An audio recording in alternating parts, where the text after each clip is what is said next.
Bonjour et bienvenue dans Milkshaker, le podcast qui agite les idées reçues sur l'allaitement. Je suis Charlotte Bergerot-Palisco, je suis la maman d'un petit garçon de 3 ans que j'ai allaité durant 1 an et je suis la créatrice de ce podcast. Dans la vie, je suis ostéopathe et spécialisée en périnatalité. Je m'occupe des femmes en général, de leur désir de grossesse à leur postpartum, des bébés et des enfants. J'accompagne spécifiquement certaines problématiques d'allaitement en libérant les bébés des tensions qui les empêchent de téter correctement, permettant un allaitement serein pour la mère et l'enfant.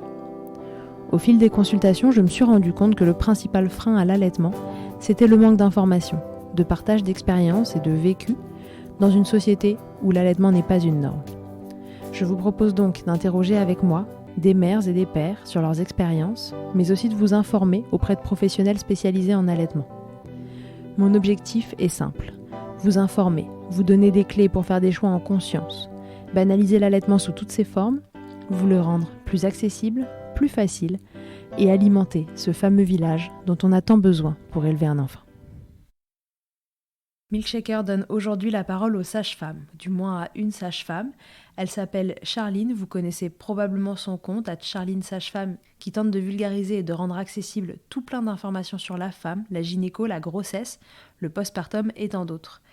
Avec Charline, on va parler de la place de la sage-femme dans l'accompagnement de l'allaitement. Car ce sont bien elles qui sont en première ligne avec les auxiliaires de puériculture. Ce sont elles qui passent vous voir à la maison durant votre postpartum immédiat et elles sont souvent votre référent durant cette période. On va rappeler ce à quoi vous avez le droit, ce que la sage-femme peut faire ou ne pas faire et tenter de définir où sont leurs limites pour accompagner votre aventure lactée. Vous allez vite comprendre que ce n'est pas binaire, la limite est liée à la profession bien sûr, mais il s'agit surtout d'individus, de professionnels en face de vous et de la capacité de chacun de connaître son champ d'action et donc ses limites. Je vous laisse découvrir cette discussion et bienvenue donc à Charline et aux autres sages-femmes dans Milkshaker. Belle écoute. Salut Charline, bienvenue dans Milkshaker. Salut Charlotte. Alors Charline, aujourd'hui on est là ensemble pour parler allaitement et il me tenait à cœur d'inviter une sage-femme dans ce podcast parce que je considère, et je vais le redire plusieurs fois pendant l'interview, que vous êtes quand même en première ligne avec les mamans allaitantes, de par la place que vous prenez dans le système de santé. Vous êtes là à l'hôpital quand on accouche, vous êtes là éventuellement en postpartum dans le Prado quand les mamans en bénéficient. Donc voilà, déjà, est-ce que tu peux te présenter pour commencer ? Avec plaisir. Déjà, merci beaucoup pour ton invitation, Charlotte, et merci de donner la parole aux sages-femmes sur le sujet de l'allaitement. Donc, je m'appelle Charline, je suis sage-femme depuis bientôt 7 ans. J'ai d'abord exercé en milieu hospitalier dans différentes structures, mais majoritairement, j'ai passé le plus de temps dans une maternité de niveau 3, labellisée IHAB pour info, et j'en reparlerai par la suite. Donc, Ok. initiative Hôpital Ami des bébés. Et ça fait 3 ans à présent que je travaille en libéral. Ok, très bien. Voilà, Donc t'es plus du tout à l'hôpital là. exactement. Je ne suis plus du tout à l'hôpital depuis 3 ans. Et à Ok. côté de ça, j'ai mon compte Instagram où je diffuse de l'information ludique et accessible sur la santé de la femme, grossesse et gynéco. Voilà, Ouais. Pour vulgariser au maximum, ce qui n'est pas forcément hyper accessible le reste du temps. exactement. La première question que je veux te poser, Charline, c'est déjà dans votre formation de sage-femme, qu'est-ce qui est enseigné côté allaitement ? Parce que c'est un truc qui revient souvent, c'est de dire que finalement la formation, elle est... il n'y en a pas quoi, enfin, ou quasiment pas dans les études initiales de sage-femme, et que ça participe à la désinformation sur le sujet pour les mamans. C'est une question, je pense que peu importe les sujets qu'on aborde autour de la parentalité et de la grossesse, on me pose souvent la question de la formation et en toute honnêteté, à chaque fois, je sais jamais trop quoi répondre parce que j'ai plus beaucoup de souvenirs de ma formation qui pourtant n'est pas si vieille que ça. C'est sûrement effectivement la preuve que on n'a pas eu une année entière sur l'allaitement. Il est vrai, je pense qu'on a quand même eu plus d'informations que mes souvenirs, mais c'est surtout, je pense que ce qu'on retient en cours, c'est ce qu'on met en application dans les stages. Mhm. Et c'est tout bête, mais je sais même plus. Franchement, je ne sais plus quand est-ce qu'on aborde l'allaitement. Et je pense qu'effectivement, c'est pas un énorme chapitre. Je crois qu'on l'aborde assez tôt dans notre formation de souvenirs.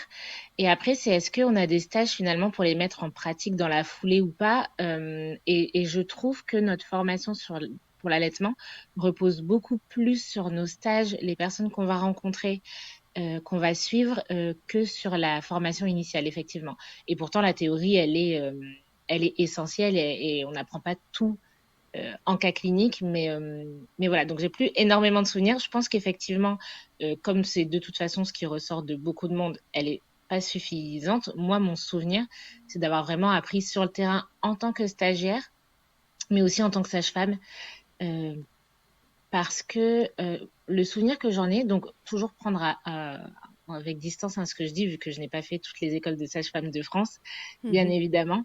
Euh, le souvenir que j'en ai, c'est que quand on est étudiant de sage-femme, on est tellement stressé d'être à jour sur des suivis pathologiques, diagnostiqués des choses graves, que peut-être qu'effectivement l'allaitement n'a pas autant de notes de noblesse que d'autres sujets.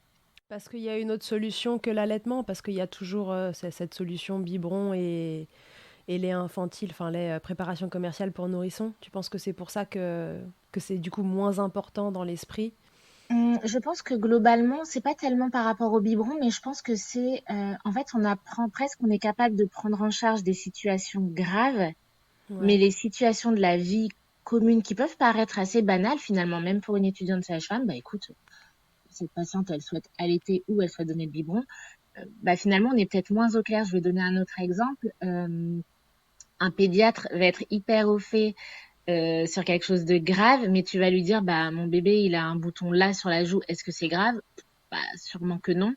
Mais tu vois ce que je veux dire? En fait, je trouve qu'en tant Ouais. que soignant, on est vraiment préparé à prendre en charge, fort heureusement, des choses très graves, très urgentes, et parfois les problématiques finalement moins graves en termes de...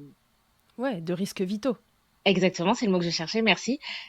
Eh bien, passe un peu de côté et le risque, c'est qu'on en oublie bah, finalement que cette personne-là qui vient d'accoucher, ce couple-là qui est jeune parent, en fait là, aujourd'hui, leur problématique la plus importante, bah, c'est que le choix de l'alimentation qu'ils ont choisi se passe bien. Et je pense que c'est peut-être plus cette notion-là, tu vois, où en tout cas, moi, je sens que j'ai pas été suffisamment imprégnée de ça dans mes études et que je l'ai finalement plus découvert au contact des femmes. Oui. Est-ce que c'est pas finalement, de façon plus générale, la problématique du postpartum? C'est-à-dire qu'une fois que maman et bébé vont bien, ce qui se passe ensuite, et enfin voilà, les femmes sont quand même un peu laissées de côté une fois justement qu'au niveau vital, tout le monde est OK. Je pense que ça joue. Je pense que ça joue. Ouais.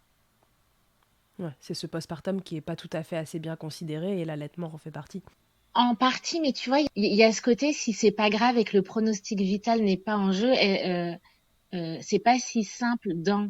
euh, alors, j'allais dire, c'est un peu la bonne excuse, mais ça joue quand même dans le rythme quotidien des consultations, des rendez-vous, etc. De là se poser et se dire, en fait, nous, en tant que soignants, je trouve que c'est difficile parfois de se dire, nous, en tant que soignants, je sais pas, par exemple, cette patiente, elle vient aux urgences pour quelque chose qui pour nous n'est pas grave, de s'arrêter en tant que soignant et de se dire, attends, en fait, cette patiente, si elle vient aux urgences, c'est que derrière, même si nous, factuellement, ce qu'elle a n'est pas grave, derrière, il y a quelque chose de très important. Mhm. Et en fait, l'allaitement, pour moi, c'est un exemple de plein d'autres choses, de plein d'inquiétudes qui ne mettent pas du tout en danger la santé de nos patients et qui sont pas forcément considérées parce qu'on est parfois très dans le médical pur et dur. Voilà, là, c'est des énormes généralités que je balance, mais on va avoir le temps de nuancer. Mais voilà. Non, mais je pense que c'est assez clair. C'est le fait que vous avez des sujets à traiter qui sont plus urgents, plus vitaux que l'allaitement en lui-même, et que du coup, noyé dans cette somme de problématiques-là, l'allaitement perd un peu des lettres de noblesse parce que ça reste secondaire à côté d'une maman qui a un pronostic vital qui est engagé, ou un bébé de la même façon. Voilà, je pense que ça se noie dans les infos et que c'est à force des rencontres et des expériences et d'entendre les femmes où on se dit non, non, mais attends, là, parlons-en. Ouais, là parlons-en, il y a vraiment un sujet. Moi je dis toujours avec l'allaitement, tu vois, que ce qui est embêtant, c'est pas les pros qui savent pas, c'est les pros qui savent pas mais qui croient savoir. Je dis Hmm. toujours que c'est eux le principal problème, et je dis, enfin, je m'applique ça à moi-même, tu vois, je suis sortie de mes études d'ostéopathie, j'avais fait deux, trois trucs concernant la pédiatrie, et On m'avait fait croire, finalement, parce que je pense que mes professeurs eux-mêmes pensaient savoir, mais on m'avait fait croire que je pouvais prendre en charge correctement un nourrisson à la sortie de mes études, ou Hmm. même une femme enceinte, alors que je trouve que c'est absolument faux et qu'il me manquait beaucoup trop d'informations, qu'elles soient théoriques ou pratiques, pour les prendre en charge. Alors, est-ce que ce serait un peu pareil pour vous à la sortie de vos études, à savoir l'allaitement, voilà, c'est quand même un truc où on vous dit, voilà, donc du coup, tu sais accompagner la maman allaitante, et du coup, tu te retrouves dans la posture de celui qui croit qu'il sait alors qu'il ne sait pas, ou est-ce que quand même on vous dit, bon, là, par contre, il va vous manquer des infos, allez vous former en plus? Parce que moi, j'aurais aimé qu'on me dise à la sortie de mes études. Euh, c'est une bonne question. C'est une bonne question. Je réfléchis. Je pense quand même que au sortir de nos études, mais vraiment, en fait, je pense que là, pour le coup, le niveau d'information qu'a une sage-femme au moment du diplôme sur l'allaitement peut être extrêmement variable d'une sage-femme à l'autre. Donc, c'est compliqué de répondre de manière générale. Je pense qu'il est possible, effectivement, d'avoir suffisamment d'infos, euh, de par les rencontres qu'on a faites, de Mhm. par les soignants qu'on a suivis. C'est tout bête, hein, mais l'un de nos premiers stages dans nos études de sage-femme, c'est avec les auxiliaires de puériculture. Euh, et ben, c'est des personnes qui clairement sont hyper présentes pour l'allaitement. On a des stages aussi souvent en néonat, où là on se retrouve avec des allaitements de prématurés. Et donc toutes les questions de stimulation de la lactation avec un bébé peut-être qui peut pas prendre le sein. Enfin, tu vois, on est confronté à ça. Et ça dépend aussi beaucoup des lieux de stage et tout simplement de l'organisation des services dans lesquels on fait des stages. Exemple, moi j'ai fait ma scolarité quasiment que dans des lieux de stage où les maternités ont le label IHAB, donc Initiative Hôpital Ami des Bébés. Donc c'est un label délivré par l'UNICEF où en gros c'est une charte, il faut répondre à plusieurs critères et le but c'est de respecter la physiologie de la mère et de l'enfant. On ne sépare jamais un enfant de ses parents, poids à gogo, favoriser l'allaitement, etc. Donc forcément, je pense que j'ai été plutôt au fait de l'allaitement. Néanmoins, ça a plus joué les auxiliaires que j'ai pu suivre. Et ensuite, j'ai fait plusieurs fois des stages dans des maternités où les sages-femmes avaient beaucoup de choses à faire pour les nourrissons Mhm. versus d'autres collègues qui étaient dans des maternités où il y avait des infirmières puéricultrices dans les services de suite de couches. Et donc, les sages-femmes ne s'occupaient que des mamans, purement le côté médical. Et l'allaitement, c'était soit les oxys, soit les puères. D'accord. Et c'est pour ça que ça peut vraiment créer une grande disparité parce qu'au final, pourquoi te former davantage sur l'allaitement si ton stage de 6 mois, tu le fais dans une maternité où de toute façon, c'est pas toi qui gères l'allaitement et que t'as pas pour vocation d'être sage-femme libérale, euh, tu vois, t'adaptes aussi tes connaissances et peut-être tes lieux de stage en fonction de ton projet de carrière. Mais effectivement, le tout, en fait, c'est de le savoir. Et ça, je pense que c'est l'une des choses les plus difficiles.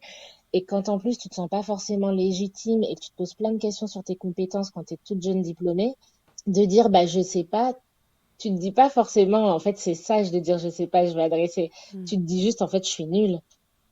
Vivement que j'ai 5 ans d'expérience parce que là je sais rien et ça me tue de dire que je ne sais pas. Et effectivement, je pense que c'est un super conseil et c'est quelque chose que j'aurais aimé intégrer quand quand j'étais étudiante sage-femme ou jeune diplômée, c'est que c'est pas une honte de dire qu'on ne sait pas, c'est pas une honte de demander un avis aux collègues. Et moi, j'avais l'impression qu'une bonne sage-femme, c'était une sage-femme qui savait, alors qu'effectivement, une bonne sage-femme, c'est une Mm. sage-femme qui est capable de dire quand elle sait pas. Ouais. Mais le problème, c'est que pour dire ça, il faut savoir qu'on sait pas. Ah bah, c'est le grand problème du savoir. Ouais. Et je pense, toute la problématique, c'est que, enfin, moi, je crois pas trop en le fait que les gens donnent volontairement des informations erronées. Je pense qu'ils pensent savoir et Bien sûr. qu'ils font de ça de façon super bienveillante, mais que malheureusement, on est aussi sur un sujet, l'allaitement, mais comme la parentalité en général, où tout le monde a son avis, finalement, bercé par les propres idées reçues dans lesquelles il a évolué, qu'elles soient, enfin, que ce soit côté pro ou côté perso, et que bah voilà, quand on arrive, ben, qu'on soit ostéo, sage-femme ou tout ce qu'on veut dans ce milieu-là, on est aussi qu'on le veuille ou non, Bien bercé sûr. par les trucs dans lesquels on a baigné. Et si la formation ne nous permet pas de nous dire ça, il y a beaucoup de choses à savoir là-dessus, donc ça nécessite Ouais, d'aller faire des formations complémentaires. Ben, si on nous le dit pas, encore une fois, on peut pas le savoir. On leur bien fait sûr. confiance à nos profs. Donc du coup, il faut savoir qu'on ne sait pas quoi. Et ça, c'est, je pense, la grande Ouais, mais difficulté. c'est hyper juste ce que tu soulignes. Je pense que l'une des choses que j'entends le plus chez les patientes que je vois en postpartum, c'est franchement, le séjour en maternité, c'était épuisant parce que tout le monde avait des discours différents. Ouais. Et c'est quelque chose qui pèse énormément sur les jeunes parents qui se posent plein de questions et qui ont des discours parfois contradictoires. Ça peut changer d'un jour à l'autre parce que les nouveau-nés changent beaucoup d'un jour à l'autre et pour les Ouais. coups, ça peut être expliqué, mais il y a plein de fois où c'est juste effectivement basé sur des expériences et pas sur... Je pense que ce qu'on ne sait pas assez, c'est ça effectivement, c'est que il y a une vraie connaissance scientifique sur l'allaitement et c'est pas juste... bah, enfin, on le met au sein et basta. Et en fait, il y a un vrai savoir qui peut effectivement être adapté à chaque situation. Et, et déjà, rien que de savoir ça, je trouve que ça permet de se dire, ah ok, bon ben, il y a peut-être des choses à savoir du coup. Ouais. Alors du coup, ça me fait enchaîner sur une question que je voulais te poser. Selon toi, quelles sont les informations essentielles que les sages-femmes elles devraient avoir en leur possession, toutes autant qu'elles sont, tu vois, qui pourraient être données dans cette formation initiale, pour ne pas désinformer justement les parents et protéger l'allaitement. C'est parce que quand on sait Hmm, quelles infos, derrière, c'est le moment où on sait aussi quand est-ce qu'on réadresse. complètement.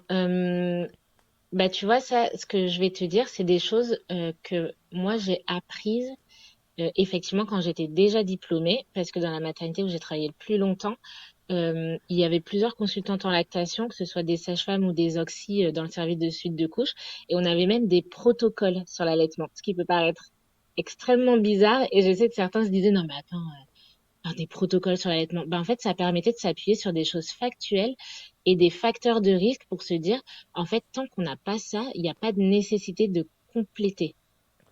Et je pense que vraiment, l'un des trucs qu'il faut savoir et qu'il faut apprendre et qu'il faut arrêter de faire à tout va, c'est les compléments de lait artif quand c'est pas le projet des parents à la première difficulté. Hmm. C'est vraiment l'une des choses qui foire l'allaitement le plus vite parce que la base de l'allaitement, c'est pour avoir plus, il faut stimuler plus, pour avoir moins, il faut stimuler moins.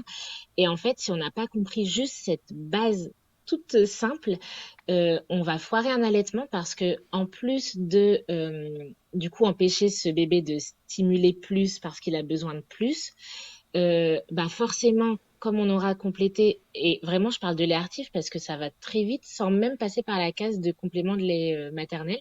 Mhm. Euh, et en plus, bah, du coup, forcément, en termes de digestion, cet enfant va dormir plus longtemps. Et là, en termes de confiance en soi, on vient de mettre un énorme coup de poing dans Ouais. la confiance en soi de ces jeunes parents et cette mère qui se dit, bah, en fait, mon lait ne nourrit pas assez. Et je pense que c'est ça les infos. Clairement, les compléments de lait artificiel, euh, finalement, quand vraiment on connaît les critères pour en mettre, bah, ça arrive pas si souvent de compléter avec du lait artificiel. Ouais, ça c'est important que tu le dises. Quand on connaît un Ouais, peu finalement le vrai besoin en complément, donc ce besoin qui commence à aller vers du vital finalement, hein, ce bébé qui n'arrive exactement. pas à manger, la lactation qui se met pas en route pour une raison ou pour une autre, c'est quand même assez rare et normalement on n'en a pas besoin quoi. Mais c'est ça. Et en fait, avant ça, moi j'aime bien appeler ça des déviations. C'est mon projet initialement, c'est de mettre au sein et basta. Et ben, je vais prendre la déviation. Je vais stimuler, je vais faire de l'expression manuelle, je vais faire du tire-lait. Je peux lui donner à manger avec un dispositif d'aide à l'allaitement, avec une tasse, une cuillère, une pipette. Et en fait, il y a plein de choses pour donner du lait maternel pour stimuler la lactation, pour stimuler les mises au sein. Enfin, voilà, il y a plein de choses à faire avant de compléter avec du lait artif. Ça, c'est vraiment un truc à retenir. Et du coup, souvent, ce que j'aime bien dire, c'est finalement un bébé qui pleure beaucoup pour réclamer à manger. C'est un bébé qui a la force de réclamer à manger, donc c'est bon signe. Et en fait, on lui fait confiance. Et je pense qu'on doit davantage valoriser les compétences naturelles de la mère et de l'enfant. sur l'allaitement. Mhm. Et expliquer le rythme de l'enfant, le rythme de la nuit de Java, des pics de croissance. Le nombre d'allaitements qui s'arrêtent à J3, c'est juste incroyable.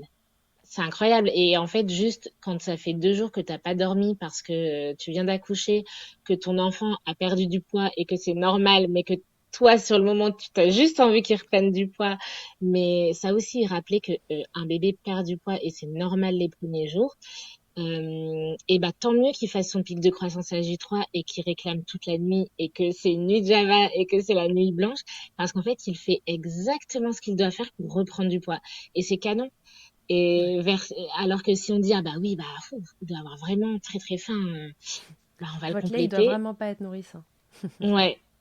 Et du coup, l'une des autres infos essentielles, c'est que pareil, un lait qui n'est pas suffisamment nourrissant, franchement, c'est hyper rare. En fait, c'est assez rare un allaitement, vraiment, quand on met tout en œuvre qui ne fonctionne pas. Ouais. Je dis pas forcément un allaitement au sein, Mhm. 100% au sein, mais par contre, un allaitement 100% au lait maternel, euh, dans la mesure de si c'est tous les jours le choix de la mère, si ça met pas en danger sa santé mentale, enfin voilà, avec tous ces points de vigilance-là, euh, en réalité, si toutes les planètes sont alignées, il est souvent possible que l'allaitement soit 100% au lait maternel. Ouais. Est-ce qu'on peut dire aussi, comme donc là la première info c'est vraiment voilà, c'est rare d'avoir à donner des compléments de lait de préparation commerciale pour nourrissons. Mhm. Et puis est-ce que la deuxième chose importante ce serait de dire c'est pas censé vous faire mal. Oh oui, c'est juste. Merci de le dire. C'est vrai que tu vois, il y a des choses parfois qui sont tellement ancrées que je pense même pas à le dire comme ça quand je suis pas devant une patiente. Mais oui, effectivement, c'est pas censé faire mal. Si ça fait mal, c'est qu'il y a un truc à corriger, Mm. une position à corriger euh, de la mère, de l'enfant, des choses à vérifier chez l'enfant dans la position de sa bouche, la position de sa langue. Euh, Juste, on se dit pas bon c'est tout, c'est comme ça. On Ouais. cherche des solutions. Par contre, il est vrai que comme c'est pas forcément aisé de trouver des solutions et que je vais donner l'exemple des freins de langue restrictifs, on en parle de plus en plus, c'est pas si évident et ça peut demander de l'expérience d'en diagnostiquer. Euh, Par exemple, moi, je sais que ça fait partie des choses que je ne sais pas si je suis capable d'en diagnostiquer. Pourtant, j'ai eu une formation, mais en toute honnêteté, je me sens pas hyper à l'aise avec ce sujet. Et ce qui est compliqué également, d'un côté, c'est parfois compliqué de dire je ne sais pas. Ce qui est compliqué de dire qu'on ne sait pas, c'est quand on ne sait pas non plus à qui adresser. Ouais. Selon l'offre de soins autour de soi, parfois tu te retrouves, c'est dur de dire à quelqu'un, franchement, je ne sais pas. Et là, dans les 50 kilomètres autour de nous, je ne sais pas à qui vous adresser. Ouais. Oui, là ça rajoute un niveau de Ouais. difficulté en effet. Mais avant même ça, si on parle juste de la maternité, une des problématiques qu'on a sur les histoires de compléter et des douleurs, c'est que les bébés, ils doivent, idéalement, sur un accouchement par voie basse qui se passe bien et sans complications, maman et bébé doivent sortir de la maternité en général à J3. Ça peut Ouais. être un petit peu différent, j'imagine, dans les maternités privées, etc. Mais c'est pas pour autant que l'accent sera tellement mis sur l'allaitement, mais cette sortie à J3, pour moi, elle est une des bases du problème parce que on veut que les bébés sortent à J3 en ayant repris du poids, alors que en gros la montée de lait elle se fait dans ce timing là et qu'on sait qu'un bébé il reprend pas de poids tant que la montée de lait elle n'est pas arrivée parce que le colostrum voilà lui donne plein de choses mais lui fait pas nécessairement prendre du poids. Donc du coup est-ce que c'est pas aussi un peu parfois la solution de facilité de se dire qu'on complète parce que en complétant bébé il prend du poids Ça et permet de faire sortir. C'est une question qui est importante à se poser. Euh, Je pense vraiment pour le coup que ça dépend des maternités. Pour le coup, tu vois, j'ai beaucoup de patientes qui sortent avec une courbe de poids qui n'a pas augmenté. d'accord. Par contre, en réalité, ça dépend effectivement de l'offre de soins autour. Est-ce qu'il y a une sage-femme qui est capable de passer le lendemain ou dans les 2 jours max? Ouais. Une sage-femme, une puère de la PMI, est-ce qu'il y a un relais derrière? Et effectivement, s'il n'y a pas de relais ou si je vais dire un truc qui est un peu triste, mais qui existe, c'est vrai. Parfois aussi, on a des préjugés sur certaines patientes ou certains couples. Euh, Juste, on le sent pas, on sait pas s'ils vont gérer derrière. Bah, presque, on se dit, bah, nous, c'est tout. Au moins, ils sont sortis. Effectivement, la courbe de poids a commencé à remonter. On a fait notre job. Et puis après, bah, c'est tout. Bon, effectivement, on a coché les cases. Et cette pression de la sortie et du rendement en maternité, euh, avec des services toujours pleins à craquer. Et effectivement, ça arrange tout le monde quand tout le monde sort à J3. Et encore, il y a de plus en plus de sorties à J2 maintenant avec les Mm. sorties précoces, peut être aussi souhaitée par les mamans, hein, bien Ouais, bien évidemment. sûr. Euh, c'est sûr que ça pousse parfois à, dans certains cas, c'est génial, s'adapter, mais ça pousse parfois à justement moins s'adapter et donner des conseils généraux qui est clairement pas une solution quand on parle d'allaitement. Ouais, qui Globalement, vont c'est pas ça dans en le fait. sens de l'allaitement, ouais. C'est ça. Il y a, dans plein de pays, les couples sortent de la maternité au bout de 48 heures. La question se pose pas. Mais par contre, effectivement, quel est le relais derrière? Ouais. Et c'est là où je trouve que c'est hyper important de, pendant la grossesse, savoir qu'on peut avoir un relais derrière et déjà se constituer sa team du postpartum pendant la grossesse et pas se retrouver 48 heures après l'accouchement à se dire mais en fait j'ai même pas réussi à passer un coup de fil pour trouver une sage-femme parce que j'en connais pas. Ouais. Enfin, voilà, c'est vraiment des questions à se poser pendant la grossesse si possible. Ouais. Justement, le rôle de la sage-femme, donc on appelle ça le Prado, cette période en postnatal où vous passez à la maison. Alors, en réalité, si on veut être exact, le terme Prado, c'est un dispositif de la Sécu Mhm. qui veut dire programme genre d'accompagnement au retour à domicile, Ouais. truc comme ça. Et donc le Prado, ça existe, enfin ce terme-là existe pour d'autres services que la maternité. D'accord. C'est le Ok. principe de créer un lien hôpital-ville. D'accord. Et Ok. donc en fait, même si le Prado n'existe pas, il est possible d'avoir des visites à domicile. Le terme Prado, en fait, on l'utilise pour tout et c'est pas faux. Mais c'est juste pour dire que s'il y a personne de la Sécu ou s'il y a aucune sage-femme de la maternité qui vous parle d'une visite d'une sage-femme à domicile, c'est pas que vous n'êtes pas éligible, c'est juste qu'on vous en a pas parlé et que vous avez le droit vous-même d'en faire la demande. D'accord. Ok. Très bien. Donc du coup, dans ces passages à la maison que vous effectuez, il y en a, rappelle-nous, il y en a combien? À quoi justement on peut avoir droit, À avoir entre droit? guillemets? Alors là aussi, je vais essayer d'être précise, mais c'est des choses presque pour les patientes qui, enfin, comment dire, j'allais dire qui vont pas forcément parler. Enfin, ouais, je vais expliquer. Parfois, on entend qu'on a le droit à 2 visites. En réalité, 2 visites, qu'est-ce que c'est? C'est en termes de cotation pour la sage-femme, quand elle passe la carte vitale, il y a 2 visites qui sont rémunérées d'une certaine manière. Passer D'accord. ces 2 visites, on est beaucoup moins rémunéré. C'est clairement presque une perte d'argent de passer à domicile. Par contre, il est possible de quand même gagner de l'argent en cotant une consulte pour la maman, une consulte pour le bébé. Bref, ça, c'est finalement des préoccupations qui ne devraient pas intéresser Ouais, bien sûr. les Les mères. patients. Hmm. C'est très soignant, enfin, ça dépend du soignant, mais c'est pour ça qu'en fait, parfois, on dit juste ces 2 visites.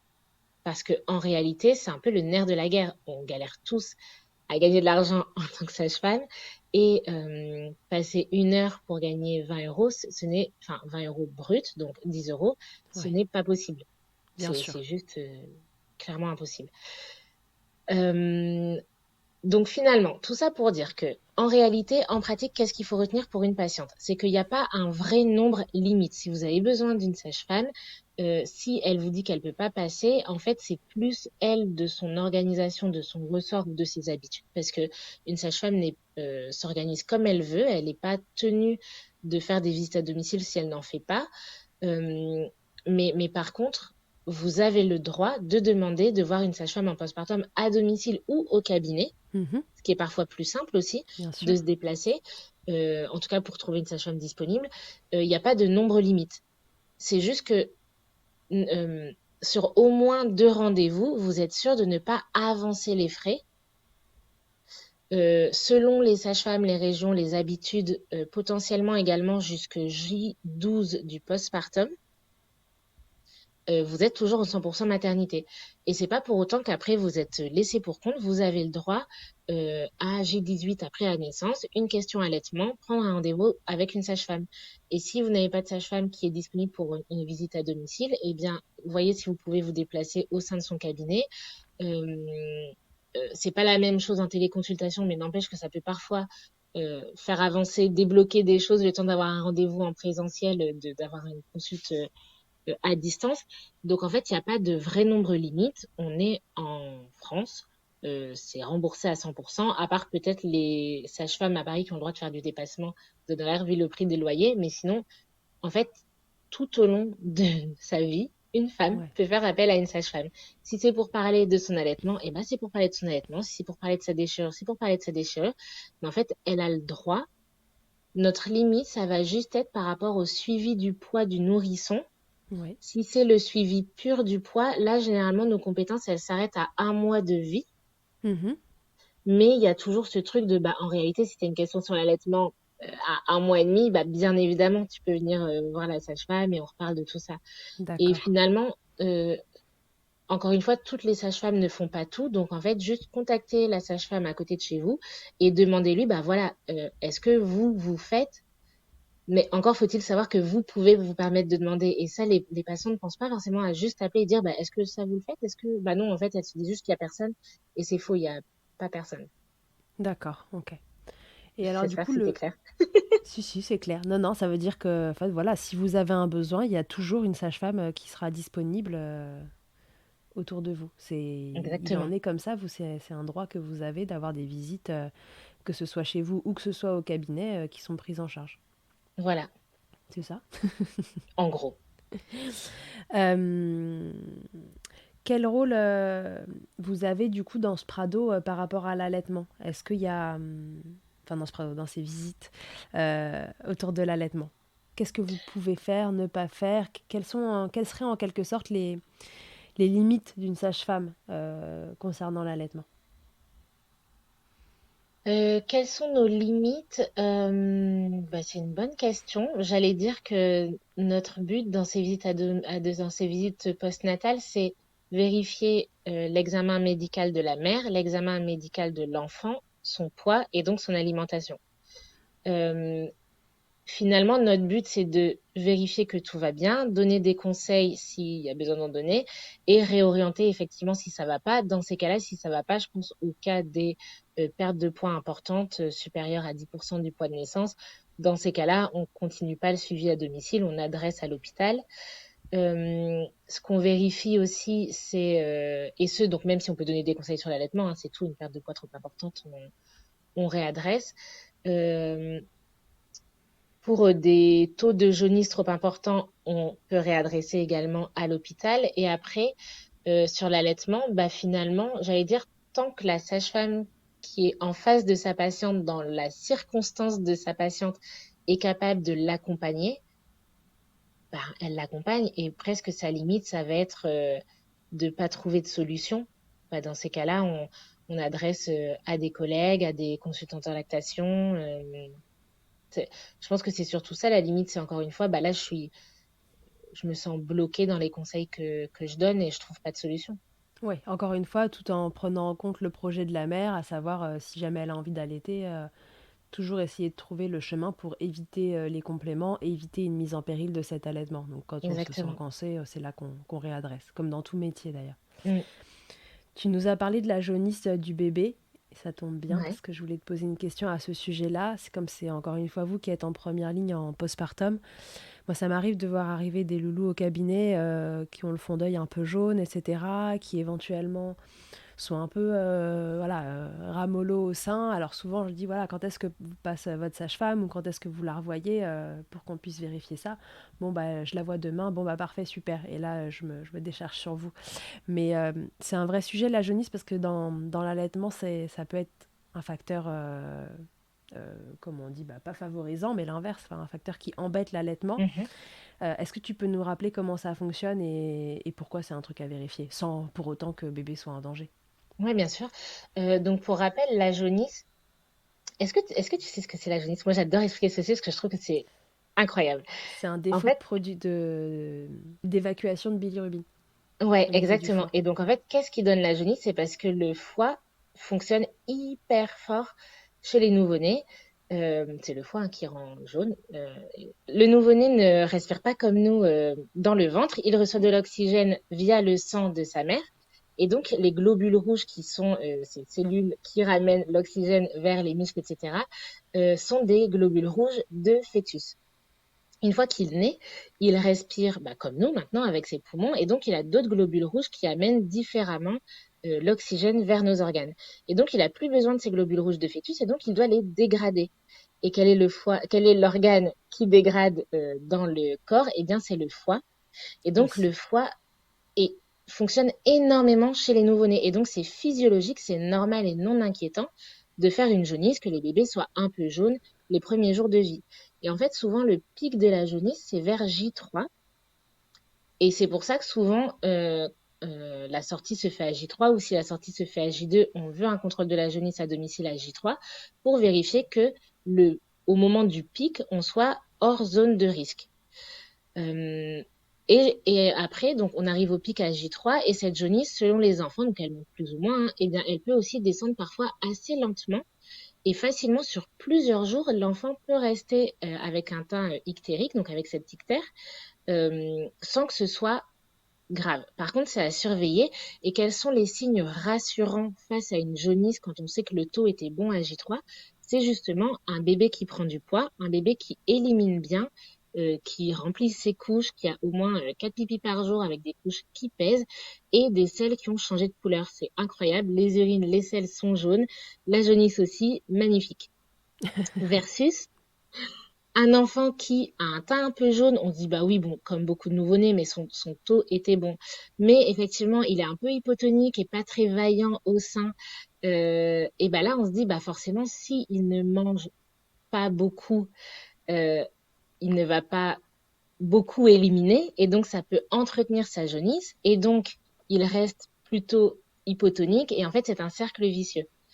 Euh, dans ces cas-là, il est vraiment important, en lançant l'alimentation, l'allaitement, la lactation, en fait, on peut corriger tout le problème parce que du coup, l'enfant gagne des forces, euh, mange mieux, stimule plus, Hmm. élimine plus sa jaunisse et ainsi de suite. Donc Ok. effectivement, il y a un vrai lien entre jaunisse et allaitement. Ouais, donc c'est pas inquiétant, mais il faut vraiment qu'à côté le système, l'alimentation se mette en route, quoi. Exactement. En gros, un bébé qui ne prend pas beaucoup de poids, n'est pas très vaillant au sein et garde un teint jaune longtemps, euh, parlez-en. Oui, effectivement, voyez votre sage-femme pour vérifier tout ça. Il y a sûrement un truc à ajuster. Ok, très bien. Revenons un petit peu en arrière et reposons-nous la question de pendant la grossesse. Mhm. Ce qu'on dit beaucoup, pareil, quand on commence à connaître un petit peu de choses à l'allaitement, c'est que finalement les mamans, elles auraient besoin de recevoir ces informations essentielles, à savoir bon, globalement, les compléments, il y en a que rarement besoin, qu'un allaitement, c'est pas censé faire mal, ces choses-là. Qu'il faudrait qu'elle reçoive ces conseils-là pendant la grossesse. Moi, j'ai Mhm. le souvenir, tu vois, que ma sage-femme, pendant les cours de préparation à l'accouchement, il y avait un cours de préparation au postpartum et puis un cours de préparation à l'allaitement. Et j'ai un souvenir d'informations dedans, bah, en fait, de plein d'informations, mais pas de ces informations-là. Ok. J'ai un souvenir de qu'on m'explique ce que c'est qu'un bout de sein, ce que c'est qu'une coque, la lanoline, comment s'en tartiner toute la journée, etc. Bon, en gros, je vais être honnête, ça donnait pas vraiment envie d'y aller. On se disait quand même que ça avait l'air d'être une sacrée galère. Mais donc déjà, est-ce que ce cours de préparation à l'allaitement, il fait partie de ces cours qu'on peut avoir avec la sage-femme? Est-ce que c'est dépendant de la sage-femme avec qui on fait la préparation? Et s'il y est, est-ce qu'il y a bah, un programme déjà établi finalement, où les sages-femmes sont complètement décisionnaires dans ça? Les sages-femmes sont complètement décisionnaires des cours qu'elles donnent. Par contre, effectivement, quand on fait des séances de prépa à la naissance en donnant des infos théoriques, on a quand même des objectifs à atteindre Mhm. qui sont pas sortis de nulle part, hein. Même la Haute Autorité de Santé a un listing d'objectifs à atteindre.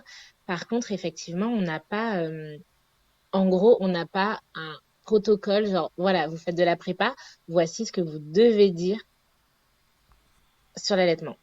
C'est D'accord. vraiment chaque sage-femme qui fait son programme et donc chaque sage-femme qui constitue, avec les connaissances et les formations qu'elle a, son programme sur l'allaitement. D'accord. Pour le coup, tu vois, c'est hyper intéressant ce que tu dis. Et il y a aussi une chose, c'est que, bah, en tant que professionnel, parfois même avec la meilleure volonté du monde, tu penses vraiment que tu fais très bien. Ah ben Mais j'en vraiment. doute pas, bien sûr. Et le truc, c'est que c'est aussi intéressant parfois d'avoir le retour des patients et les patients n'osent pas forcément dire, parce que c'est pas non plus aisé de dire, bah franchement, j'aurais bien aimé savoir ça sur l'allaitement quand même. Hmm. Et c'est toujours enrichissant et vraiment avec bienveillance et d'adulte à adulte, on peut se permettre en postpartum ou peut-être quand on revoit sa sage-femme en rééduque du périnée, dire ah bah tel sujet, je trouve qu'on l'a pas suffisamment abordé, je me sentais pas suffisamment prête à. Et nous, on sait que de toute façon, il y a aussi des choses qu'on dit qui sont parfois oubliées par les patients ou tant que t'es pas confronté, tu te rends pas compte de la mesure, de l'importance de ce que la sage-femme est en train de dire, ce qui est aussi une vérité. Donc il y a des deux, il y a des infos sûrement qu'on ne donne pas assez. Et ça dépend de chaque sage-femme. Et vraiment, pour la plupart, on est très ouverte au retour et c'est comme ça qu'on apprend et qu'on se nourrit aussi. Il y a aussi des infos qu'on donne et qui passent complètement à l'as. Mhm. Il y a les deux et au moins, euh, même, tu vois, si on donne des infos, s'il y a plusieurs patients qui nous disent, bah ça, franchement, j'aurais bien aimé le savoir et qu'on se dit, bah pourtant, je l'ai dit, bah c'est peut-être que s'il y a plusieurs personnes qui nous le disent, bah peut-être qu'on doit réinsister dessus parce qu'on le disait, mais en fait, on se rend compte que ça passe pas assez. Donc vraiment, le retour des patients est hyper intéressant là-dessus parce que effectivement, on n'a pas un protocole national de voilà ce qu'il faut à tout prix dire, voici les attentes des patientes sur le cours sur l'allaitement. Oui, et puis encore une fois, tout ça est soumis à personne dépendant en fonction de ce qu'elle a appris, de ce dans quoi elle est baignée, de ce qu'elle a construit ou déconstruit comme idée, etc.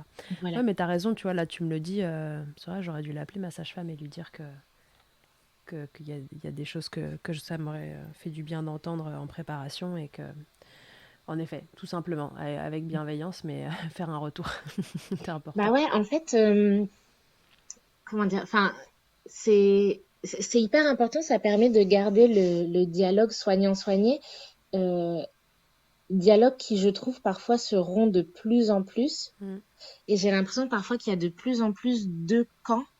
Les soignants mhm. ne comprennent pas les patients et voilà. Et alors qu'au final, on a vraiment tous la même envie. Euh, et en fait, je pars vraiment du principe que si bah, encore une fois, on peut pas savoir ce qu'on ne sait pas, et donc si personne ne nous l'a jamais dit, bah, enfin, tu vois, c'est dur en tant que soignant de se dire mince, en fait, ça fait autant d'années que je donne ce cours que je trouvais canon, et en fait, il y a jamais personne qui m'a dit qu'en fait, il manquait telle info cruciale. Et bah, tu te sens bête en tant que professionnel de santé. Tu vois ce que je veux dire? Ouais. C'est vraiment pour rappeler que c'est sûr que on manque sûrement de connaissances sur plein de sujets. C'est aussi à chaque professionnel de se former. Aujourd'hui, la réalité, c'est que bah, une formation aussi, c'est de l'argent et du temps. Ouais. Mais par contre, quand on a des retours d'expérience ou des questions de patientes, bah là, en fait, ça nous fait des formations au quotidien parce qu'on se dit, tiens, il y a autant de patientes qui me posent la question sur tel truc. Et en fait, ça me prend 10 minutes ce soir de lire quelque chose sur ce sujet-là plutôt que de poser une semaine pour faire une formation à 1 000 euros, en gros. Oui, Donc, sans savoir vers quoi tu vas parce que justement tu sais pas qu'il te manque un truc. ouais, Ok, bon bah ça c'est un super conseil du coup, c'est-à-dire que tout autant que vous êtes là à écouter, il y a un truc qui vous semblait manquant, voilà, une remarque à faire, faites-la avec bienveillance, évidemment. c'est ça. Mais c'est ça, en Et fait, on peut en faites-le. parler d'adulte à adulte. Et c'est vrai qu'il y a tellement de choses en ce moment qui tombent sur les soignants que il est rapide également, comme un patient, de se dire, ouais, de toute façon, les soignants s'en fichent et se soucient pas suffisamment de tel sujet. Pas de Non. supposition. Vraiment, vous êtes en face de un soignant, un individu à part entière. Il y a des généralités, des problèmes de système, mais là aujourd'hui votre problématique elle est avec un individu et donc prenons cet individu sans présupposer des choses qu'on ne sait pas. Ouais. Voilà, je trouve que c'est hyper important le lien soignant-soigné et j'essaie vraiment de Non, non, mais tu as communiquer sur complètement cette chose. raison. Moi, je dis toujours aux gens quand ils partent du cabinet, je leur dis, vous me donnez des nouvelles.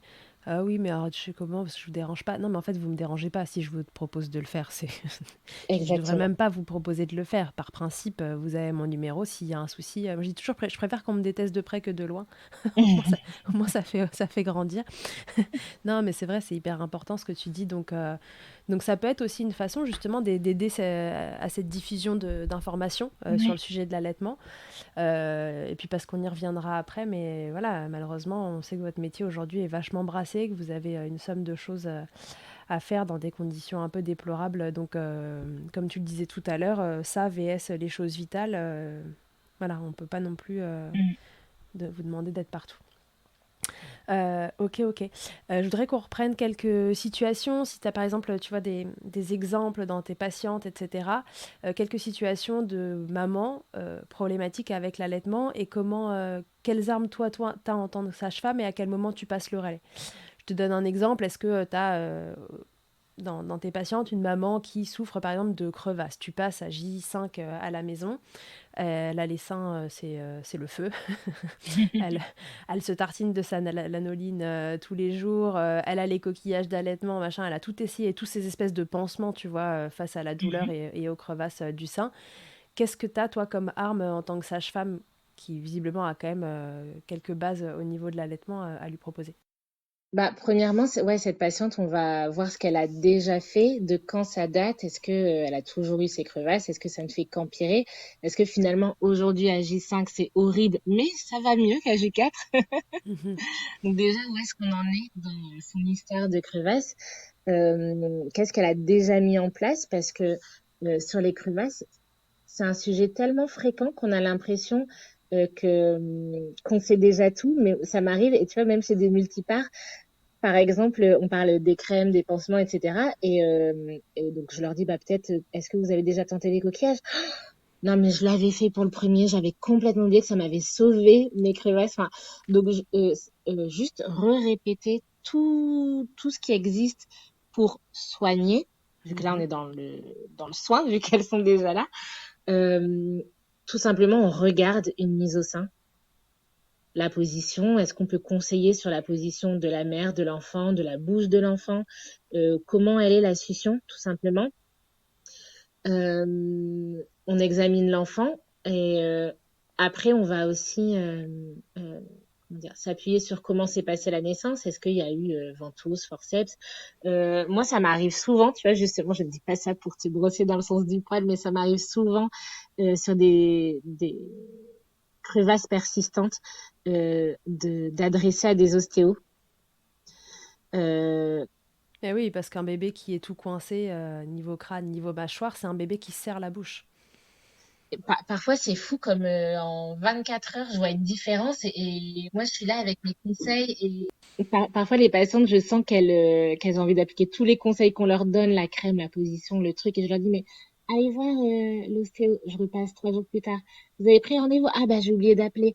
Et t'es là, genre, franchement, la solution, elle est là. Donc, Ouais, mais c'est vrai que c'est là que le problème, tu vois, ce spectre à l'allaitement, ça fait mal, les crevasses, enfin, moi, on me l'avait presque annoncé comme un truc qui, de toute façon, allait se passer, tu vois. Enfin, hmm, on te dit, ah non, mais l'allaitement, ça fait mal. Et puis les crevasses, c'est l'enfer. Mais en fait, c'est pas normal d'avoir des crevasses. On n'est pas censé avoir mal, encore une fois, on n'est pas censé se ouais. faire manger le sein comme ça, littéralement. Donc du coup, ouais, leur dire que, ok, mais il y a une solution derrière. Là, tous ces pansements, ils sont top et il faut vous les conseiller parce que la crevasse maintenant, elle est là. Mais comment on cherche l'origine, quoi, de cette Ouais, crevasse? exactement, c'est ça. Chercher l'origine et comment dire, et soutenir l'allaitement. J'entends par là, il y a également beaucoup d'allaitements qui ont envie il y a beaucoup de femmes qui ont envie d'arrêter leur allaitement parce que juste là, c'est une douleur insupportable.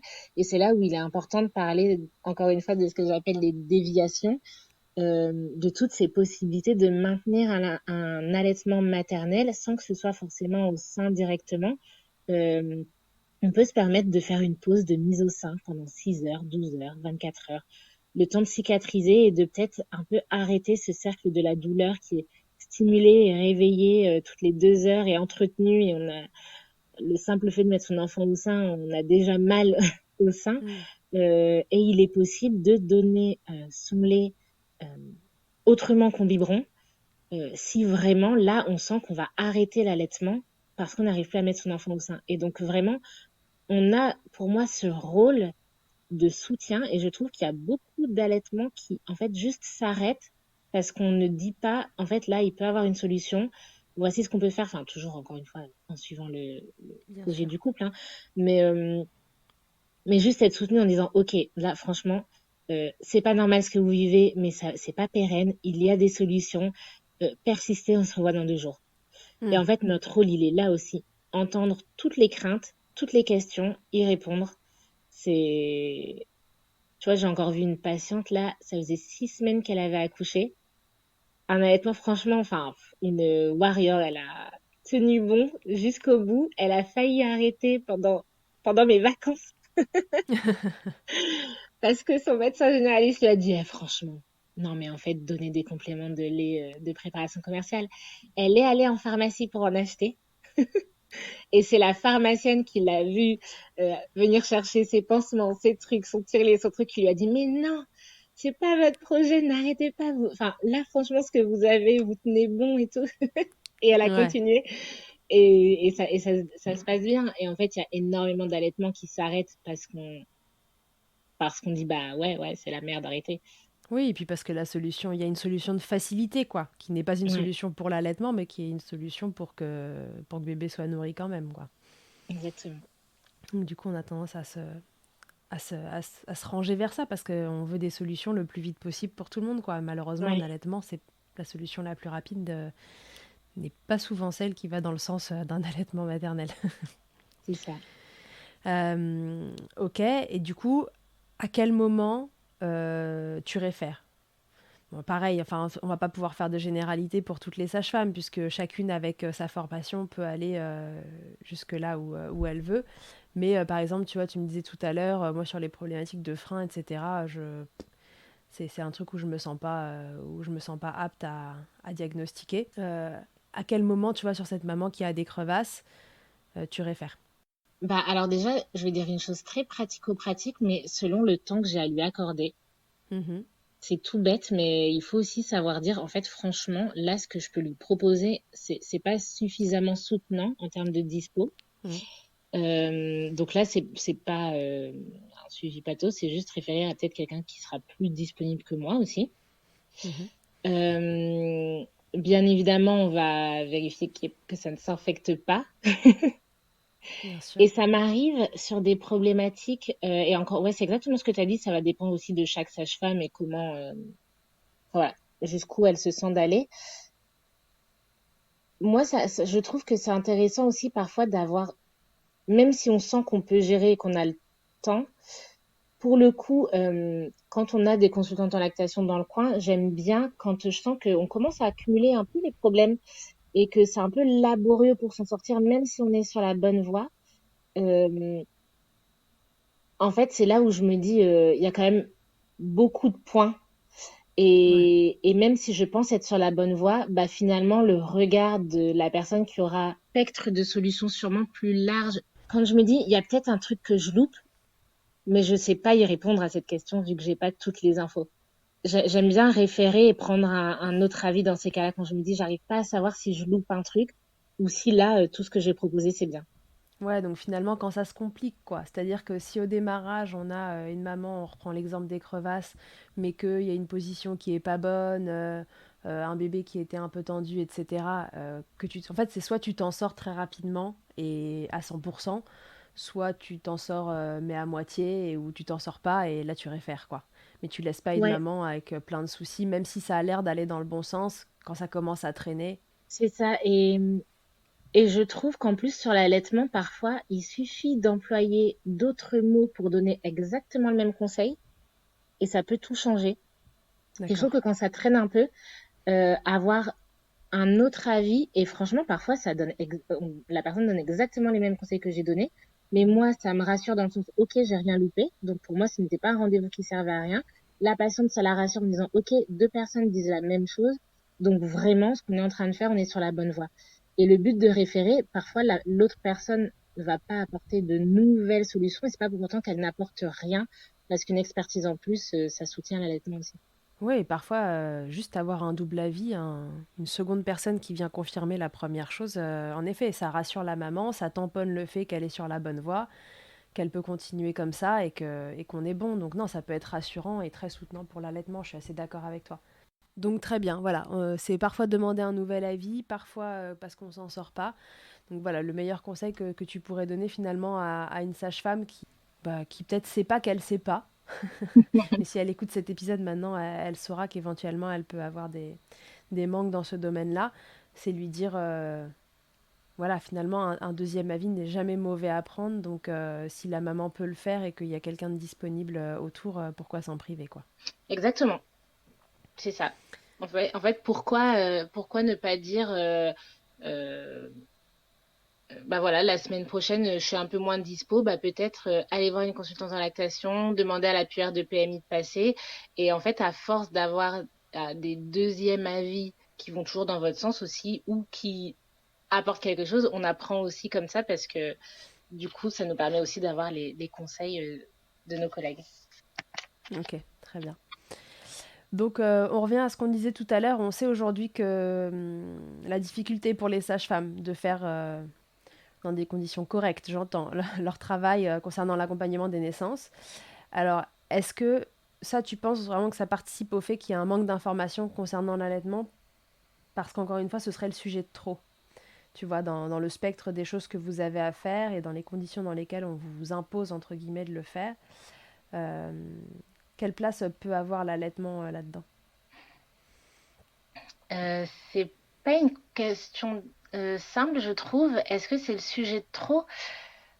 En fait, on a tellement effectivement de sujets, tellement, enfin, quand tu penses, on peut suivre une patiente en gynéco, en rééduc, en prépa, en faire les suivis. Enfin, vraiment, on a tellement de motifs différents de consultation sur une même journée, que ce soit à l'hôpital ou en libéral, qu'il y a presque tous les sujets sont de trop. Euh, je pense que c'est intéressant. Là, je vais plus m'adresser enfin, pour le libéral. Euh, c'est intéressant de se dire, est-ce que je peux vraiment tout faire? Est-ce que je peux vraiment être compétente partout? Est-ce que j'aime tout faire? Et c'est là où parfois c'est difficile de se dire, en fait, j'ai les compétences, j'ai le droit de suivre. Et, et quelle sage-femme je suis si je dis, bah franchement, moi je propose ça, mais par contre les suivis allaitement, en toute honnêteté, j'adresse. C'est tout bête, hein. Alors, il peut avoir une part d'ego, il peut avoir aussi une part de bah mince, je suis peut-être pas une sage-femme accomplie parce que j'arrive pas à utiliser 100% de mes compétences de sage-femme. Euh, et c'est des problématiques, enfin c'est des questionnements. Moi, je sais qu'avec ma collègue sage-femme au cabinet, qu'on se pose à chaque fois qu'on déjeune ensemble, on se pose des questions de bah tu vois telle pratique, je sais pas si je vais la continuer ou si je vais. Enfin, c'est juste en termes d'organisation, c'est hyper compliqué de tout faire et d'être disponible autant à tout le monde, à la personne qui t'appelle pour une urgence gynéco, mais en même temps, là, t'as un bébé qui perd du poids de l'autre côté. Enfin, c'est hyper compliqué. Est-ce que ça rendrait service? Parce que il y a un vrai, il y a une vraie question dans cette histoire de suivi d'allaitement, c'est que aujourd'hui on sait que c'est les consultantes en lactation qui sont les plus à même de suivre l'allaitement, voilà, le plus correctement du monde parce qu'elles ont toutes les informations, etc. Mais la réalité, c'est que les consultantes en lactation, voilà, ont un coût, ça c'est une chose, et elles en ont tout un différent. Il n'y en a pas partout non plus. Et puis, elles sont pas ou très très peu remboursées. Il y a certaines mutuelles qui prennent un petit bout, machin, mais enfin, comparé par exemple à l'ostéopathie qui est maintenant pas trop mal remboursée par les mutuelles, en général, la consultante en lactation, c'est encore sur un autre niveau. C'est la prise en charge, elle est, soyons honnêtes, médiocre par les mutuelles. Encore faut-il que la patiente ait une mutuelle. Donc du coup, si dans un monde merveilleux, les consultantes en lactation étaient prises en charge au même titre que les sages-femmes, est-ce que ça vous arrangerait finalement, tu vois, de ne pas avoir ce suivi de l'allaitement parce que ça vous permettrait d'être focus sur le reste? Je peux pas dire ça parce que à la fois c'est difficile de tout coordonner avec toutes les cordes qu'on a à notre arc, à la fois ça permet à chaque sage-femme, selon ses affinités, de choisir ce vers quoi elle peut s'orienter. Et moi je trouve Ouais. que c'est absolument génial d'avoir le choix et je pense que ça briserait le cœur de plus d'une de mes collègues de ne plus pouvoir faire du suivi d'allaitement enfin, juste, j'allais dire, juste parce qu'elles n'ont pas fait la formation IBCLC, et dans ces cas-là, elles la feraient sûrement, tu vois, mais non, parce qu'effectivement, la sage-femme a les compétences et c'est là où c'est hyper difficile parce on passe tout le temps de l'individu, d'une profession au professionnel. Bien sûr. La profession de sage-femme n'est sûrement pas suffisamment informée, mais par contre, je pense à la sage-femme qui est hyper informée, hyper documentée, sans avoir passé le diplôme d'IBCLC. Euh, si on lui dit, bah en fait, tu n'es pas légitime, enfin, c'est terrible. Ouais, ouais. Et donc, je trouve ça génial de se dire, en fait, on a toutes ces cordes-là et c'est à chaque sage-femme de choisir ce sur quoi elle a envie de mettre son énergie, son temps, sa formation. Et on est bon dans ce qu'on aime.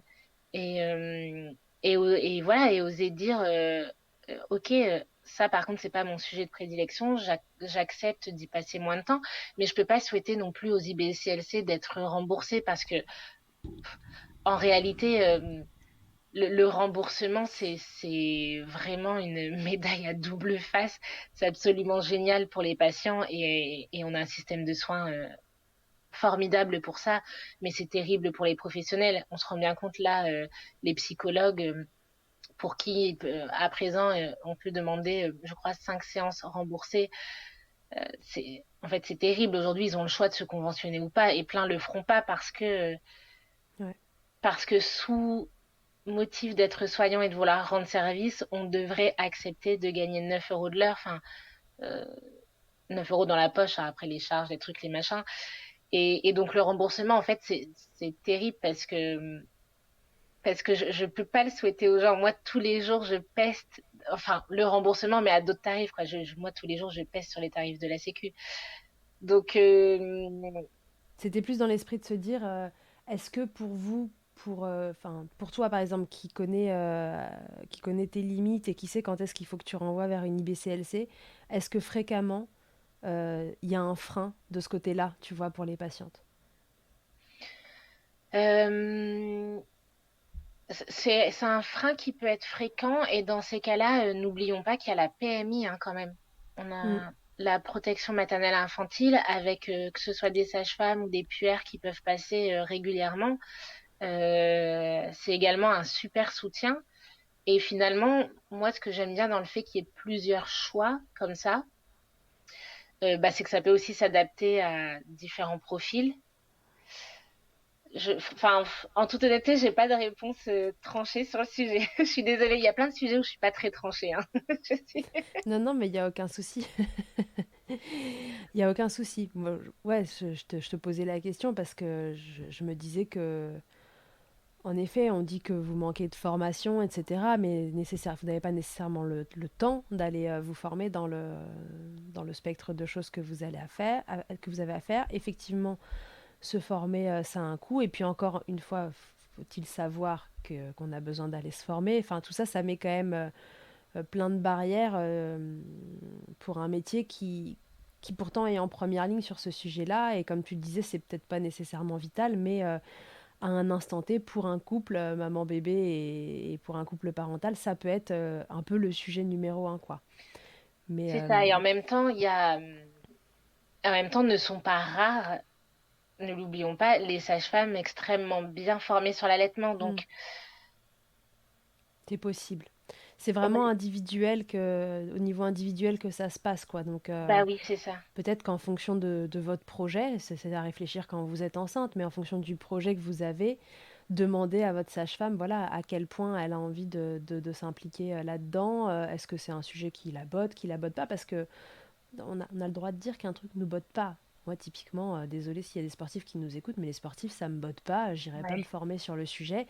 Et quand j'en ai un qui débarque au cabinet, qui s'est perdu dans un centre dédié à la femme et à l'enfant, voilà, je lui dis que enfin, voilà, je sais faire dans les faits, mais s'il y a une spécificité, ben, je l'adresse à un collègue parce que voilà, ça me botte pas. Donc on a le droit de pas être à fond sur tous les sujets. Le tout, c'est de savoir qu'on n'y est pas, quoi. Ouais. Encore une fois. Ok. Et du coup, en parlant de formation, si jamais on a des sages-femmes qui nous écoutent et qui ont envie justement d'aller se former un peu sur l'allaitement, est-ce qu'il y a des formations qui sont accessibles pour vous que tu peux conseiller? Donc, bah, forcément, la formation de consultante en lactation, mais au-delà de ça, sans devenir consultante en lactation, il existe des organismes de formation dédiés aux sages-femmes.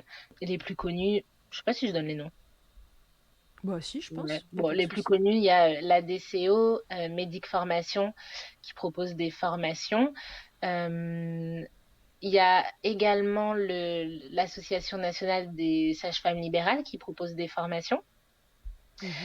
Et puis c'est important de savoir, de se rappeler qu'on a, donc celles qui sont sages-femmes libérales, elles le savent depuis un moment, mais quand on est jeune sage-femme libérale, on ne le sait pas forcément qu'on peut avoir des aides pour financer les formations. Et si toutefois vous êtes sage-femme hospitalière et que vous avez envie de vous former, c'est vrai que quand on est à l'hôpital, si l'hôpital ne nous paie pas la formation, c'est rare qu'on fasse des formations en plus parce que ça prend du temps et de l'argent. Donc c'est sûr que c'est de l'argent. Par contre, c'est important de rappeler que ça peut être déductible des impôts si vous êtes en frais réels. Donc c'est aussi des choses à prendre en compte. Ok, super. Et ce que j'ai envie de conseiller pour les personnes qui n'ont pas forcément le temps et l'occasion de se former, ça vaut pas une formation, mais par contre, c'est vrai que d'écouter des podcasts comme le tien, par exemple, des témoignages de femmes allaitantes, ça permet toujours de gagner en expérience parce que à chaque fois qu'on est face à une patiente dans la vraie vie, on apprend de ses retours. Et quand on multiplie les expériences, même si c'est pas dans une discussion, mais juste à l'écoute d'un podcast, par exemple, euh, ça fait extrêmement grandir dans sa Ouais. pratique. Donc c'est pas une forme, ça n'a pas vocation de former, mais quand même, tu interviews des personnes compétentes sur des sujets donnés. Et c'est vrai qu'aujourd'hui, il est possible aussi comme ça, de manière disponible et gratuite, de, en tout cas, d'entendre des récits qui peuvent vraiment casser des idées reçues. Donc c'est de l'or aussi. Ouais, tout à fait. Oui, je ne peux que vous conseiller d'écouter Milkshaker dans son intégralité. Vous avez donc 58 épisodes là au moment où, où on tourne celui-là. Non, mais il y en a plein avec des expertes et c'est vrai que j'ai interrogé beaucoup de consultantes en lactation. Là, je voulais donner la parole aux sages-femmes parce qu'encore une fois, je pense vraiment que qu'on le veuille ou non, vous êtes en première ligne et c'est peut-être pas vous qui êtes détentrice de l'intégralité du savoir sur l'allaitement, mais il se trouve que c'est vous que les patientes rencontrent de façon systématique et voilà, on a profondément besoin que vous soyez au fait des grandes lignes parce que si Mhm. vous êtes au fait des grandes lignes, en effet, au moment où on commence à patauger, on sait qu'on peut réadresser et voilà, connaître son champ d'action, c'est l'assurance de ne pas désinformer quoi. Et je pense que c'est ça dont souffre principalement l'allaitement. Ouais. Voilà, j'ai fini avec mon interrogatoire inquisiteur pour savoir ce que vous pouvez faire et ne pas faire. Est-ce que tu as envie de rajouter quelque chose, Charline, sur tout ça Je pense que bah du coup c'est pas ajouter des choses mais je vais insister sur un point. Ce que j'ai vraiment envie de conseiller aux personnes qui souhaitent allaiter, c'est de donc effectivement se former en anténatal, faire la prépa à la naissance, de prendre pleinement la responsabilité de s'informer. Personne ne Mhm. peut le faire pour vous. Par contre, effectivement, vous pouvez pas forcément savoir que les infos données par la sage-femme ne sont pas complètes. Euh, donc ça, prendre la responsabilité de votre information et aussi profiter de la grossesse pour créer votre team du postpartum. Comme tu as dit, en fait, osez demander à la sage-femme dans quelle mesure vous allez me suivre pour l'allaitement. Essayez de voir selon votre personnalité. Bah, moi, je suis plutôt du genre à, franchement, si elle peut passer une fois par semaine, ça me va parfaitement ou non, j'ai pas besoin de quelqu'un qui passe aussi souvent. Et comme ça, en fait, vous prévoyez déjà tout ça, vous avez les numéros de téléphone pendant la grossesse, ce sera beaucoup plus simple ensuite en postpartum. Euh, essayez également pendant la grossesse de voir si autour de chez vous il y a des réseaux, par exemple. Il y a la Leche League dans certains endroits qui a des réunions une fois par mois avec des femmes allaitantes. Enfin, il y a des choses comme ça qu'on peut trouver, des groupes de femmes qui allaitent pour, enfin voilà, vraiment anticiper, préparer. Euh, N'oubliez pas que même si l'allaitement est naturel, c'est pas forcément inné. Ouais, c'est important de le rappeler. Et une dernière chose, intégrez votre partenaire dans tout ce qu'on vient d'expliquer. Ouais. Parce que, voilà. Parce que Bah oui. donne un complément de préparation industrielle. Voilà, tout ça, dans tout ce qu'on a évoqué, la partenaire peut être intégrée. Euh, et protégez-vous de votre entourage qui n'est pas forcément le meilleur soutien pour l'allaitement. Voilà. Là, je c'est vrai déborde, c'est plus les sages-femmes, mais je trouve que c'est des conseils qu'on ne dit jamais trop. Ouais, bien sûr, faut pas se laisser déborder par l'entourage et c'est vrai qu'il faut que votre conjointe soit dans votre team, hein. Que ce projet, ce soit un projet de foyer finalement, parce que c'est ça qui va permettre au quotidien, minute après minute, d'être soutenu dans ce que vous avez choisi. Exactement. Ok, super. Merci Charline. Merci à toi Charlotte. D'avoir répondu à toutes ces questions. Et puis voilà, j'espère que ça va un petit peu éclairer sur quelle est la place que peut prendre la sage-femme dans l'allaitement, quelles sont ses limites, à quel moment on peut aussi décider soi-même que si jamais la sage-femme a pas l'air de patauger et qu'on ne sait pas trop où ça va, voilà, prenez la décision vous-même d'aller consulter quelqu'un de plus. N'oubliez pas aussi, encore une fois, de faire des retours à vos soignants. On l'a dit tout à l'heure, on l'a exprimé, mais c'est hyper important parce que c'est vous qui nous faites grandir au quotidien avec vos retours. Merci beaucoup, Charline. Je te dis à très bientôt. Merci à toi. À très vite. Que ce soit votre première écoute ou que Milkshaker vous accompagne régulièrement, merci beaucoup d'avoir écouté cet épisode.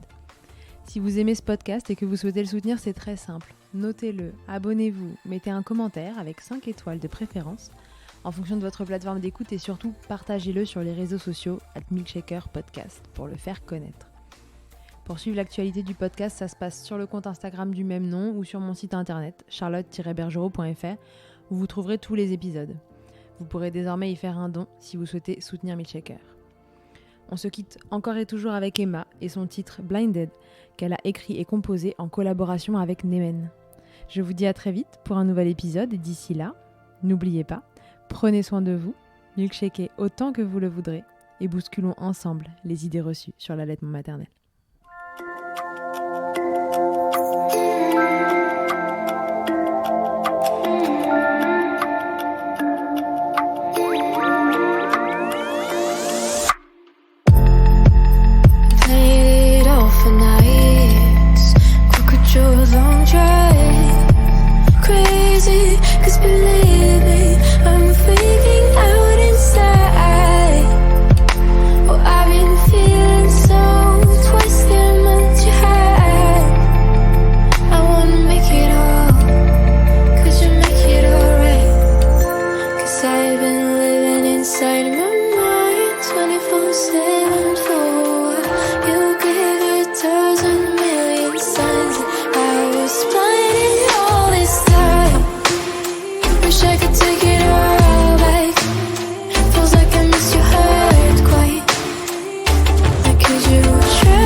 Cross the roads from the dinner table.